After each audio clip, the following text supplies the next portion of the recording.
അഖണ്ഡമണ്ഡലാകാരം വ്യാപ്തം യേന ചരാചരം തത്പദം ദർശിതം യേന തസ്മൈ ശ്രീ ഗുരവേ നമഃ.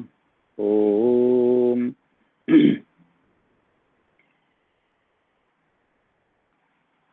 ശ്രീ മഹാദേവ്യേ നമഃ. ശ്രീ മഹാദേവ്യേ നമഃ. ശ്രീ മഹാദേവ്യേ നമഃ. എല്ലാവർക്കും ഒരിക്കൽ കൂടി സ്വാഗതം, പ്രണാമം. ഇന്ന് നമ്മൾ വ്യാഖ്യാനിക്കാൻ പോകുന്ന അഥവാ ചിന്തിക്കാൻ പോകുന്ന ലളിത സഹസ്രനാമത്തിലെ നാമമാണ് ചിന്താമണി ഗൃഹാന്തസ്ഥ എന്ന നാമം. ചിന്താമണി ഗൃഹാന്തസ്ഥ എന്ന് പറയുമ്പോൾ ചിന്താമണി, അതേമാതിരി കാമധേനു, കൽപ്പവൃക്ഷം, ഇവയൊക്കെ ആഗ്രഹിക്കുന്നതെല്ലാം കൊടുക്കുന്നവയാണ്. അതില് ചിന്താമണി എന്ന് പറയുന്നത് ഒരു വിശിഷ്ട രത്നമാണ്. ഈ ചിന്താമണി കൈവശമുള്ളവര് അവര് എന്താഗ്രഹിച്ചാലും അത് അവർക്ക് ലഭിക്കുന്നതാണ്. ഇങ്ങനെ ഏത് ആഗ്രഹിച്ചാലും ലഭിക്കുന്ന അതിവിശിഷ്ടമായിട്ടുള്ള രത്നമായ ചിന്താമണി എന്ന രത്നം കൊണ്ട് നിർമ്മിച്ച വീട്ടിലാണ്, ഗൃഹത്തിലാണ് ലളിത ത്രിപുര സുന്ദരി വസിക്കുന്നത്. അപ്പൊ നമുക്ക് നമ്മളുടെ ആരാധ്യ ദേവത, ഉപാസനാമൂർത്തി എവിടെയാണ് ഇരിക്കുന്നത് എന്ന് നമുക്ക് മനസ്സിലാക്കാവുന്നതാണ്. ചിന്താമണി ഗൃഹാന്തസ്ഥയാണ്. ചിന്താമണി എന്ന് പറഞ്ഞാൽ ഏത് ആഗ്രഹങ്ങളും അഭീഷ്ടങ്ങളും സാധിച്ചു കൊടുക്കുന്ന അതിവിശിഷ്ടമായിട്ടുള്ള രത്നം, കല്ല്.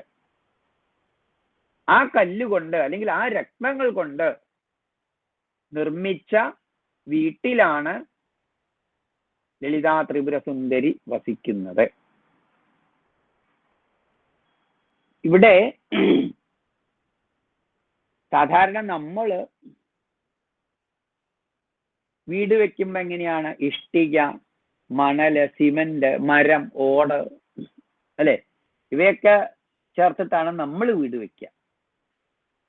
പക്ഷെ എന്താ, ലളിതാ ത്രിപുരസുന്ദരിയുടെ ഭവനം എന്നുള്ളത് ഈ വിശിഷ്ട രത്നങ്ങൾ കൊണ്ട് നിർമ്മിച്ചതാണ്. അപ്പൊ അതിന്റെ ഒരു പ്രാധാന്യം നമുക്ക് ചിന്തിച്ചാൽ മനസ്സിലാക്കാവുന്നതാണ്. ഈ മഹാഭാരതം എന്ന എപ്പിക്സില് കൽപ്പവൃക്ഷത്തെ കുറിച്ച് പറയാറുണ്ട്. മഹാഭാരതത്തിലെ 2 കൽപ്പവൃക്ഷങ്ങളാണ്. ഒന്ന് ശ്രീമദ് ഭഗവത്ഗീതയും അതേപോലെ തന്നെ വിഷ്ണു സഹസ്രനാമവും.